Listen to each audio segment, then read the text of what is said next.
Assalamualaikum warahmatullahi wabarakatuh. Hi all, my name is Nova Betriana. I'm from Chemistry Program Study Department Science and Technology UIN Raden Fatah Palembang. This time, I'm explain about material, the path diagram, the integration of Clapeyron equation, effect of pressure on the vapor pressure, the path rule, and the problem of components. Okay? Let's go to the starting. Okay, now I'm explain about the path diagram. What is a path? It is simple. A path can be just another term for solid, liquid, or gas. If you have some ice floating in water, you have a solid path present in a liquid path. If there is air above the mixture, then there is another path. But the term can be asked more generally than this. For example, oil floating on water also consists of two paths. In this gas to liquid path, if the oil and water are contained in a bucket, then the solid bucket is yet another path. In fact, there might be more than the one solid path if the handle is attached separately to the bucket rather than the mold as a part of the bucket. You can recognize the presence of the different paths because there is an obvious boundary between them. A boundary between the solid ice and the liquid water, for example, or the boundary between the two liquids. One path diagram. And this path diagram, this is the path diagram for a typical pure substance. And this pressure, this temperature, and this solid, liquid, and vapor. If you look at the diagram, you will see that three linear, three area marked solid, liquid, and vapor, and two special points marked C and T. Next, the three area. They are easy. Suppose you have a pure substance at three different sets of conditions of temperature and pressure corresponding to 1, 2, and 3 in the next diagram. And this diagram, the three area. Next, moving from solid to liquid by changing the temperature and this diagram. If you repeat this at a higher fixed pressure, the melting temperature will be higher because the line between the solid and liquid area slopes slightly forward.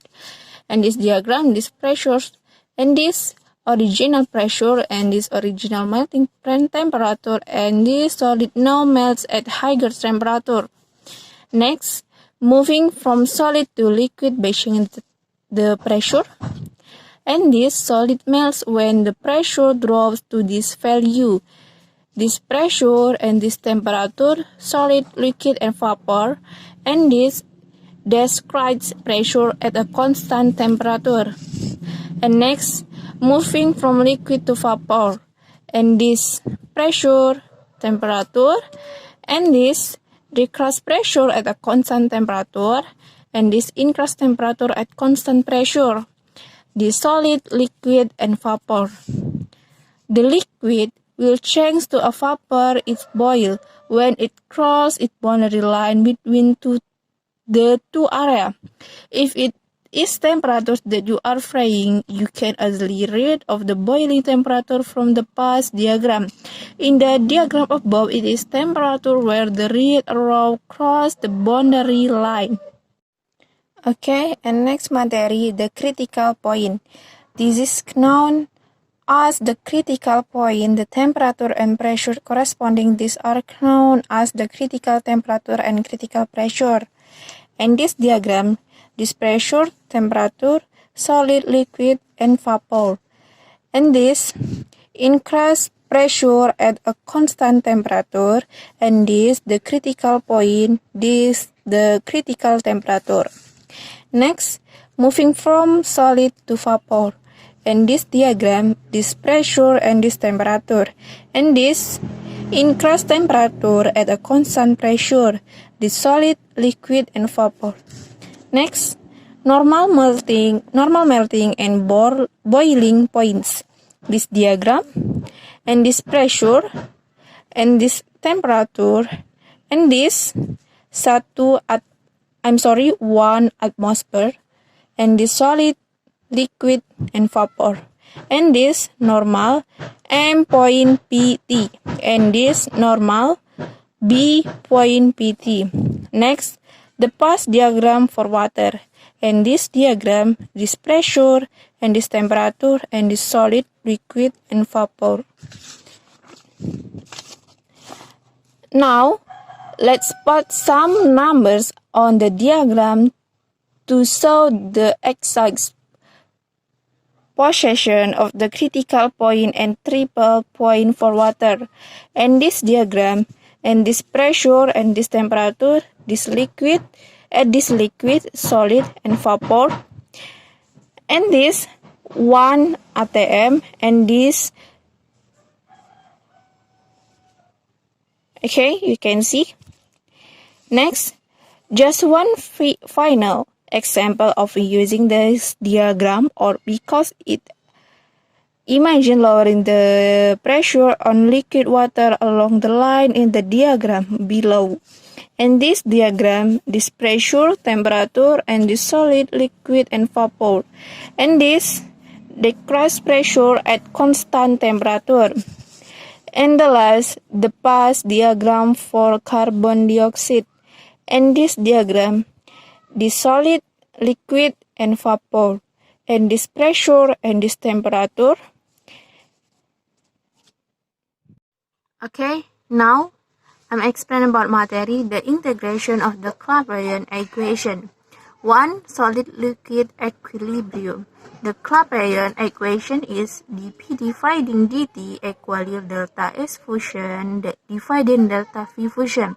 Then P2 integral P1 dP equal T epsilon m integral Tm. Delta H fusion dividing delta V fusion. dt dividing T. If delta H fusion and delta V fusion are nearly independent of T and P, the equation integrates to P2 min P1 equally delta H fusion dividing delta V fusion in T epsilon m dividing Tm, where T epsilon m is the melting point under P2, Tm is the melting point under P1. Since T epsilon m mean Tm is usually quite small, the logarithm can be explained to, and this formula, and then this formula, where delta T is the increase in melting point corresponding to the increase in pressure delta P. Okay, 2. Condensation path gas equilibrium. For the equilibrium of a condensation path, either solid or liquid with vapor, we have dV dividing dt equally delta S dividing delta V equally delta H dividing T Vg min Vc, where delta H is either the molar head of vaporization of the liquid or the molar head of sublimation of the solid, and Vc is the molar volume of the solid or liquid. And this formula becomes d in P dividing dt equally delta H dividing RT.2. Integrating between it means under the additional assumption that delta H is independent of temperature yields. Integral P0 d in P. And this formula 12.18 and figure. And this figure 1 and figure 2, and completion of data on vapor pressure, frequently as an equation of the form log 10P equal A plus B dividing T, and tabulate value of A and B for various substances. This equation has the sum functional from this formula. Okay, and next material, effect of pressure on the vapor pressure. In the preceding discussion of the liquid-vapor equilibrium, it was implicitly assumed that the two parts were under the same pressure ρ. If by some means it is possible to keep the liquid under a pressure P and the vapor under the vapor pressure ρ, then the vapor pressure depends on P. Suppose that the liquid in confined container shown in this figure. In the stage above the liquid, the vapor is confined together with a foreign gas, the insoluble in the liquid. The vapor pressure ρ plus that the pressure of the foreign gas is P. The total pressure exerted on the liquid as usually the equilibrium condition. In this formula 12.20. Next, at constant temperatures, this equation implies the ρ to discover the functionality is different with respect to P, keeping the constant. And this formula become formula 12.21. Next, the rate increase is very small size is very small less than if the vapor behaves ideally can be written. This formula, the adiabatic pressure, that's formula 12.22. Formula 12.22 RT in P dividing P0 equally V liquid, the point P mean P0. In this figure vapor foreign gas. Okay, and next materi, the pass rule. The consistency of two parts in equilibrium implies the condition. This formula 12.23, which meant that the two intensive variables ordinarily needed to describe the stage of system are no longer independent, but are related.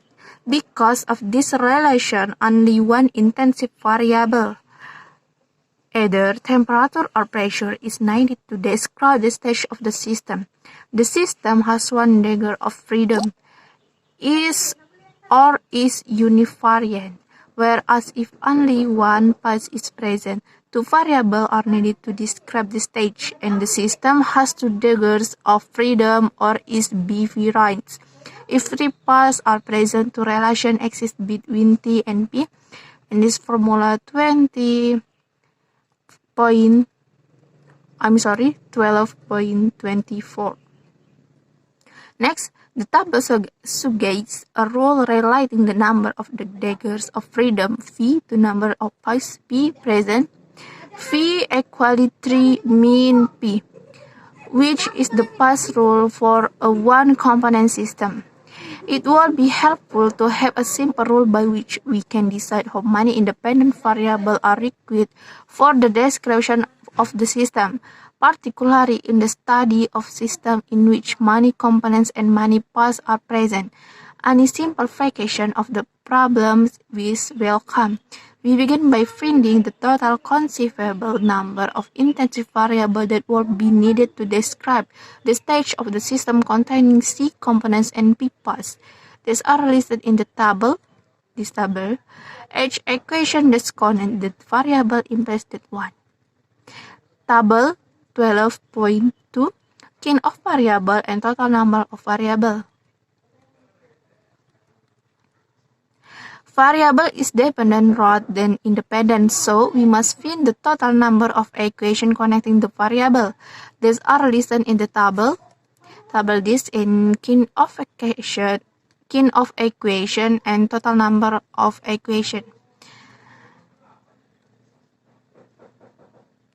And next, for a system of only one component, it is possible to derive. It was done in table 12.1. The consequence of the pass rule quite easily. The equilibria are readily represented by lines and their intersection in a two-dimensional diagram of the type we have as in this chapter.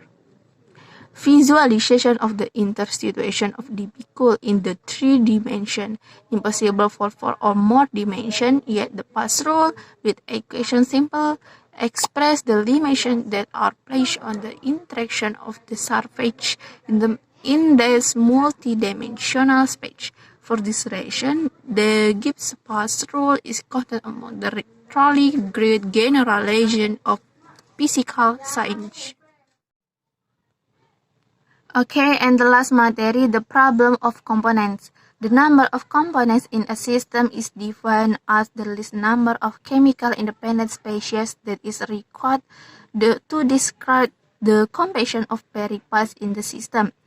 At face value, the definition seems simple enough, and in ordinary practice it is simple. A number of simple will show up the joker in the deck that little price chemical independent. Example, in the system water, ethyl alcohol, two species are present. No known equilibrium connects them at ordinary temperature. Thus, there are two components also. Okay, finally, I say sorry if I something wrong, and to Allah subhanahu wa ta'ala, I forgiveness. Thank you for watching and see you in the next video. Wassalamualaikum warahmatullahi wabarakatuh.